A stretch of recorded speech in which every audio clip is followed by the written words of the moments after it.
बुद्ध की सीख।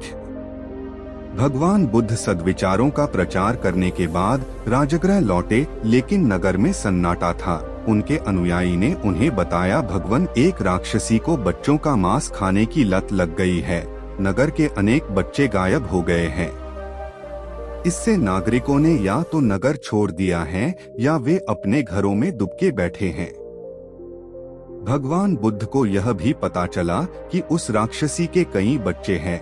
एक दिन बुद्ध राक्षसी की अनुपस्थिति में खेल के बहाने उसके छोटे बच्चे को अपने साथ ले आए। राक्षसी जब घर लौटी तो अपने बच्चे को गायब पाकर बेचैन हो उठी।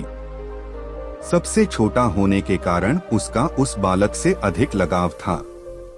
बेचैनी में ही उसने अपनी रात काटी। सुबह जोर जोर से उसका नाम पुकारकर उसे ढूंढने लगी। विछोह के दर्द से वह तड़प रही थी। अचानक उसे सामने से बुद्ध गुजरते हुए दिखाई दिए। उसने सोचा कि बुद्ध सच्चे संत हैं, जरूर अंतर्यामी होंगे। वह उनके पैरों में गिरकर बोली, भगवान मेरा बच्चा कहाँ है, यह बताइए। उसे कोई हिंसक पशु न खा पाए, ऐसा आशीर्वाद दीजिए।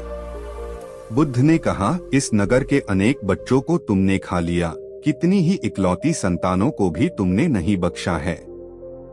क्या तुमने कभी सोचा कि उनके माता पिता कैसे जिंदा रह रहे होंगे? बुद्ध के वचन सुनकर वह पश्चाताप की अग्नि में जलने लगी। उसने संकल्प किया कि अब वह हिंसा नहीं करेगी। भगवान बुद्ध ने उसे समझाया कि वास्तविक सुख दूसरों को दुख देने या दूसरों का रक्त बहाने में नहीं, अपितु उन्हें सुख देने में है। उन्होंने उसका बच्चा उसे वापस कर दिया। बुद्ध की सीख।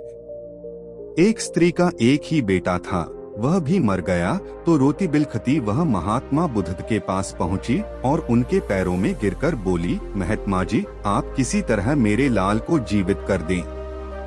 महात्मा बुद्ध ने उसके प्रति सहानुभूति जताते हुए कहा, तुम शोक न करो।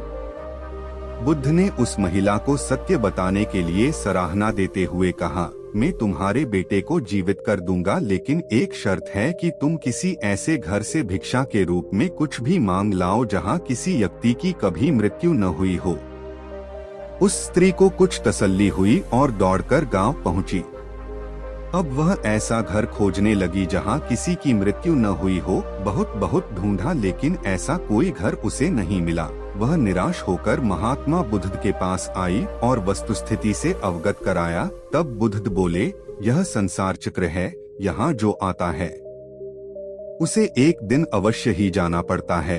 तुम्हें इस दुख को धैर्यता से सहन करना चाहिए। तब महिला हो को बुद्ध के वचन समझ आए और उस महिला ने फिर बुद्ध से संन्यास लिया और मोक्ष की राह पर चलने लगी।